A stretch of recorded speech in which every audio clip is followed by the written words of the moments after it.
ओम अभी त्वा पूर्व पीतिये सृजामि सौम्यम मधु मरुद्भि अग्न आगहि। तुम्हारे प्रथम पान हेतु अभी सृजन करता हूँ सौम्य माधुर्य का। हे अग्नि, मरुतों के साथ आ जाओ। यह मंत्र लिया गया ऋग्वेद के प्रथम मंडल के 19वें सूक्त का 9वां मंत्र है। तो जैसा कि बताया गया कि 19वां सूक्त जिसके 9 मंत्र हैं, इसमें हर मंत्र के अंत में मरुद्भि अग्न आगहि कहा गया है बार बार। तो ये सूक्त का चूंकि अंतिम मंत्र है, तो इस अंतिम मंत्र में इस मंत्र की महत्ता समझाई गई है। तो यहां पर यह कहा गया है त्वा पूर्व पीते अर्थात तुम्हारे प्रथम पान हेतु, फिर अभिसजामी अर्थात अभिसर्जन करता हूं, सौम्य मधु अर्थात सौम्य मधु सौम्य माधुर्य का। पूरा कहा गया है मंत्रांश है तुम्हारे प्रथम पान हेतु अभिसृजन करता हूं सौम्य माधुर्य का। अभी त्वा पूर्व पीतिये सृजामि सौम्य मधु। यहां प्रथम पान, पूर्व पीतिये शब्द और इस सूक्त की विषय वस्तु को देखते हुए कतिपय आचार्यों ने इस सूक्त का विनियोग लोगों को उनके जीवन का प्रथम स्तवन कराने हेतु भी किया है। उनका कथन यह भी है कि आदिकाल में उपनयन संस्कार हेतु इसी सूक्त द्वारा स्तवन कराया जाता था। फलतः ऐसे आचार्यों की दृष्टि में यह सूक्त हिंदुत्व प्रवेश सूक्त है। संपूर्ण सूक्त के 8 मंत्रों में जिन विशेषताओं का वर्णन किया गया है, यदि ऐसी विशेषताओं वाले लोग ईशान ब्रह्म परमात्मा अर्थात ईश्वर के आदेश पालन की ओर आते हैं, तो ईश्वर उनके लिए सौम्य माधुर्य का अभिसृजन करता है ताकि सर्वप्रथम वे उसका पान करें। ऐसे ही लोगों के लिए सृष्टि के सारे माधुर्यमय भोग बनाए गए हैं। तो यहां पर यह कहा गया है कि ये जो मंत्र की जो महत्ता बताई गई है, ये आचार्यों ने आदिकाल में यह मंत्र, यह सूक्त उपनयन संस्कार के लिए उपयोग में लाते थे और इसीलिए इस सूक्त को हिंदुत्व प्रवेश सूक्त भी कहा गया है। तो इसकी ये बहुत बड़ी महत्ता है। यहां पर वही बताया गया है कि हम क्या हुआ कि हमारे जब जन्म होता है तो हम मनुस्मृति के अनुसार हम जंतु होते हैं, पशु होते हैं, और इसके बाद संस्कारों से हम हमारे जो आचरण है, संस्कार है, उनके माध्यम से हम मनुष्य बनते हैं। और फिर इसीलिए हम जब ईश्वर की उपासना की ओर उद्यत होते हैं तो वेद की ओर जब हम आते हैं तो जिसे उपनयन संस्कार कहा जाता है और इसे हिंदुत्व प्रवेश सूक्त कहा जाता है कि इस प्रकार हम हमारे वेद की ओर हम आए। तो यहां पर हे अग्नि, मरुतों के साथ आ जाओ कहा गया है।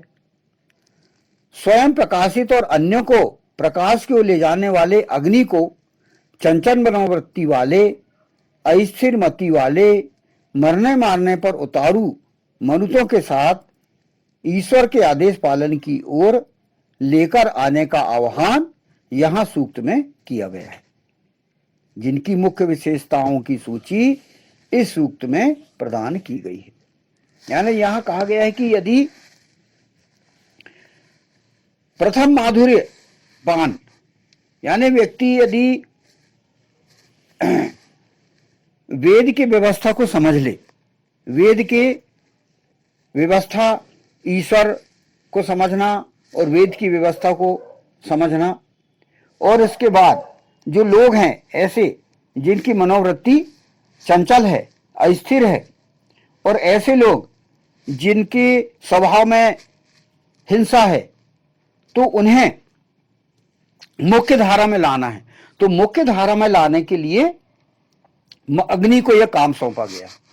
तो अग्नि को यह काम सौंपा गया है क्योंकि वो स्वयं प्रकाशित है और लोगों को प्रकाश की ओर ले जाने के लिए उद्यत है।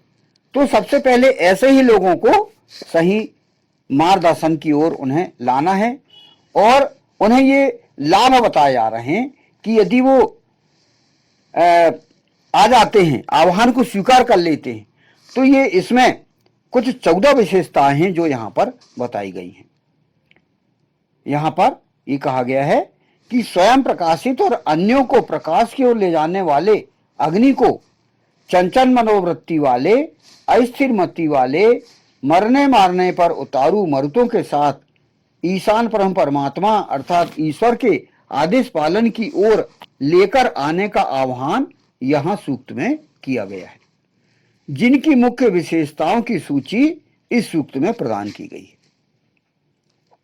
पहला इसमें बताया गया है विशेषताएं, जिनके महान कर्म के परे ना कोई देव है ना मरणशील मानव।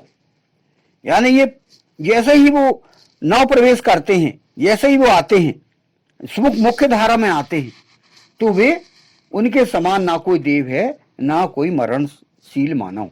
वे उनका यानी प्रथम जन्म कहलाता है। उपनयन संस्कार मतलब अपन जो है फिर से हमारा जन्म हुआ। तो यहां पर वो महत्ता, ये विशेषता बताइए कि यदि तुम ये माधुर्य का पान कर रहे हो, किसका? यदि ईशान परम परमात्मा के आदेश का पालन स्वीकार कर रहे हो, तो ये प्रथम पान, जैसे कि कोई भी हम कोई मधुर कोई जैसे शरबत पीते हैं या कोई अच्छी चीज पीते हैं, तो प्रथम पान बहुत अच्छा लगता है। तो प्रथम पान की जो विशेषताएं हैं वो एक अलंकार के रूप में बताई, अलंकारिक बात है ये कि तुम्हारे प्रथम पान हेतु अभिसृजन करता हूं सौम्य माधुर का। ये प्रथम पान है। व्यक्ति यदि प्रवेश लेता है, ईश्वर के आदेशों को स्वीकार करता है, तो वो अनुभव उसे कैसे करना चाहिए, ईश्वर उन्हें क्या देखता है, किस नजरों से देखता है, ये बताया गया है। तो पहले वही बताया गया कि जिनके महान कर्म के परे ना कोई देव है ना मरणशील मानव, यानी वो उस स्थिति में वो देवता और मनुष्य के समान है। दूसरा है जो महान लोक अर्थात स्वर्गलोक को जानते हैं, ऐसे जो कि उनने मतलब वेद को समझ लिया है, जो उपनयन संस्कार जिसका हो रहा है वो स्वर्ग और नरक की महत्ता और जो महान लोक को वो जानने लगा है। तीसरा है दिव्यकर्म करने वाले और द्रोहहीन है, ऐसा जो कि जिसका एक्सेप्ट कर लिया जिसने वेद की व्यवस्था को, वो कैसा है, वो दिव्यकर्म करने वाला है और द्रोहहीन है। कोई उसके अंदर छल कपट और जो है राजनीति, जो मतलब विनाशात्मक राजनीति उसके अंदर नहीं रहती। उसने एकदम उसका जो स्वीकार कर चुका है कि ईश्वर के सामने उसे निश्चल होकर उपासना करना है। चौथा जो उग्र हैं किंतु उन्होंने प्रकाश स्रोत अर्थात ईशान परम परमात्मा या ईश्वर का अर्चन किया है। यानी कि जो पिछले जो 8 मंत्र हैं उस 8 मंत्रों का यहां पर सारांश बताया गया है, कंक्लूजन बताया गया है कि यदि वो वैदिक व्यवस्था को अपना लेते हैं तो वो इस प्रकार वो विशेषताओं से संपन्न हो जाते हैं। जो उग्र थे वो, और जो जिन्होंने ईशान परम परमात्मा का प्रकाश को स्वीकार कर लिया है, तो वे अर्चन किए जाने योग्य है। वो अपनी उग्रता छोड़ के, अपना अहंकार छोड़ के, अपना जो गुस्सा छोड़ के और वो ईशान की ओर आ गए हैं, तो वो उनको महत्व देता है ईशान परम परमात्मा। पांचवा जो अदम्य है जिनका कोई दमन नहीं कर सकता। भी यदि ईशान के ईश्वर के वेद को उन्होंने स्वीकार कर लिया है और वैदिक व्यवस्था को अपना लिया है, तो वो प्रगति की ओर चले जाते हैं, प्रगतिशील हो जाते हैं वो, और उनका कोई दमन नहीं कर सकता। छठवां जो ओजस्वी है, जो ओज उनका मतलब यश फैलते जाता है सृष्टि में। हम देखते हैं कि सतयुग, त्रेता, द्वापर, इन सभी में जो है, यदि जिसने ईशान आदेश पालन, ईश्वर के आदेश पालन, वेद की व्यवस्था को जो अपना लिया है, तो वो ओजस्वी हो जाता है।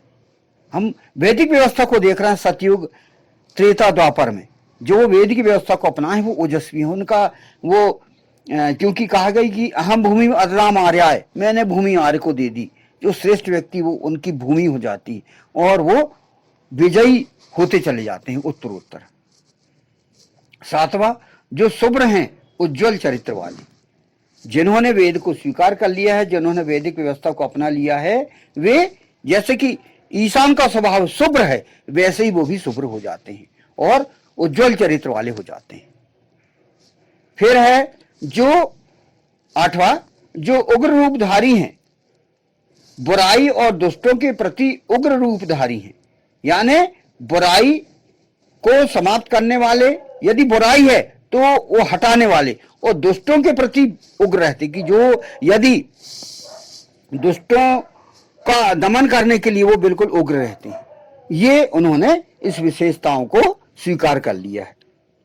फिर है नौवां, जो उत्तम राज्य नायक हैं, जो वैदिक व्यवस्था को जो अपनाते हैं वो पूरी तरह से उत्तम राज्य नायक होते चले जाते हैं वो दिनों दिन, ये कहा गया है। फिर है दसवां, जो शत्रुओं का हनन करने वाले हैं। शत्रु ऐसे जो कि वेद के मानने वालों को हनन करने वाले हैं, उनका उस सिस्टम को समाप्त करने वाले हैं, वैदिक व्यवस्था को, तो उनके जो शत्रु हैं वो उनको मारने के लिए बिल्कुल तैयार रहते, वो हमेशा वृत्र व्यवस्था को समाप्त करने वाले होते हैं, ऐसे हो जाते हैं। 11वां है जो दुखहीन स्वर्ग के प्रकाश में अधिकाधिक दिव्यकर्म करने वाले हैं, यानी जो जहां ऐसा स्वर्ग जहां कोई दुख नहीं, हमेशा सुखपूर्ण जीवन जीने वाले, तो वो अपने घर को भी स्वर्ग बना लेते हैं। कोई उनके घर में, परिवार में, समाज में कोई दुख नहीं होता। तो जहां पर दुख बिल्कुल ना हो तो वो तो स्वर्ग के समान हो गई। तो उनका जो घर है वो स्वर्ग के समान हो जाता है और वो दिव्य कर्म करने वाले कहलाने लगते हैं। 12वां है जो अपनी इच्छा शक्ति और परिश्रम के द्वारा पर्वत के समान अटल समस्याओं को भी हल कर देती हैं। यानी वैदिक व्यवस्था को अपनाकर हम यदि कोई समस्याएं यदि आती हैं तो उन्हें हम इस प्रकार समाप्त कर देते हैं, जैसे पर्वत भी, यदि हमारे पर्वत के समान भी यदि कोई पहाड़ समस्या अपन को लगती है तो वो हमारे लिए सामान्य नजर आती है, उन समस्याओं को हम हल कर लेते हैं। फिर 13वां है जो जल से भरे अगाध घनघोर समुद्र की तरह घनघोर समस्याओं से भी पार उतर जाते हैं। जैसे कि जल से भरा समुद्र रहता है और जहां पर अनंत दूरी तक समुद्र में पानी ही पानी दिखता है, तो कई लोगों को दिखता है कि समस्याएं भी मेरे जीवन में ऐसे ही हैं जो समस्याओं से भरा समुद्र जैसा है, तो उनको भी वो पार उतार लेता है, वो वैदिक व्यवस्था को अपनाने वाला। ये बताया गया है। उस वो प्रथम जो हिंदुत्व प्रवेश जो कर रहा है जो व्यक्ति, उसको ये बताया जा रहा है कि समस्याओं का हल भी तुम्हारे लिए कोई विशेष वो नहीं है, आप चुटकियों में समस्याएं हल कर सकते हो, ये बताया गया है। फिर 14वीं विशेषता ये बताई गई है कि जिनके शरीर की तरंगें और किरणों के फैलाव और ओज को समुद्र के जैसी विशालता भी नहीं रोक सकती। यानी ईश्वर की उपासना, ईशान की उपासना से हमारे शरीर से जो विचार तरंगें, जो इच्छा तरंगें निकलती हैं, वे दूर तक फैल जाती हैं और समुद्र की जैसी जो विशालता होती है बिल्कुल फैलते चले जाती है। यानी ये हम इस वैदिक व्यवस्था को अपनाने के फायदे यहां पर बताए गए हैं कि यदि इन व्यक्तियों ने यदि स्वीकार कर लिया है तो ये 14 विशेषताएं उनके अंदर आती चली जाएंगी, बशर्ते कि वो समर्पित भाव से, ईशान प्रणिधान के भाव से वैदिक व्यवस्था को अपनाए। तो यहां पर वही मरुद्भी अग्न आ गई, बार बार 9 बार जो बोला गया है इस सूक्त में, और उसमें इस अंतिम जो 9वें सूक्त में उसकी पूरी महत्ता बताई गई कि ये जो तुम प्रवेश कर रहे हो, वेद को स्वीकार कर रहे हो, वेद के जीवन व्यवस्था को अपना रहे हो, तो तुम ये इस प्रकार की महानता तुम्हारे अंदर आ जाएगी, ये यहां पर बताया गया। तो जैसे कि हम सभी ने यदि वैदिक व्यवस्था को अपनाया है तो इस सूक्त के ये जो अंतिम जो 9वां मंत्र है इसकी विशेषताओं को हम बार बार सुने, देखें, तो इसका हम फिर पालन कर सकते हैं कि भाई जो जो यदि हम कोई भूल रहे हो, यदि कोई हमारे अंदर कोई कमी आ गई हो, तो उससे हम इस सूक्त के माध्यम से हम पुनः हम इससे अपने सुधार कर सकते हैं, क्योंकि जब हमने स्वीकार किया है वैदिक व्यवस्था को तो वो पुनः याद कर सकें। यहां पर इसलिए यदि हमारी मति यदि अस्थिर हो गई है, हम यदि किसी कारण से हम यदि उग्र हो गए हैं, हिंसक हो गए हैं, तो पुनः इस सूक्त को पुनः पढ़ें, 19वें सूक्त को सुने, पढ़ें और इसकी महत्ता को समझें और पुनः हम हमारे जीवन को पुनः सुधार लाएं। ये 19वें सूक्त की ये महत्ता है। किसी कारण से यदि हमने कहीं विस्मरण हो रही है कोई विशेषताएं, तो इनको हम याद करें। तो इसलिए इतना 19वें सूक्त का ये अंतिम जो मंत्र है, 9वां मंत्र, यहाँ इतनी इसकी व्याख्या की गई। इसे यदि बार बार सुने, इसको लाइक करें, शेयर करें, तो हम इसकी महत्ता को दूसरों तक हम पहुंचा भी सकते हैं। तुम्हारे प्रथम पान हेतु अभिसर्जन करता हूं सौम्य माधुर का, हे अग्नि मरुतों के साथ आ जाओ। ओम अभी त्वा पूर्व पीतये सृजामि सौम्य मधु, मरुद्भी अग्न आ गई।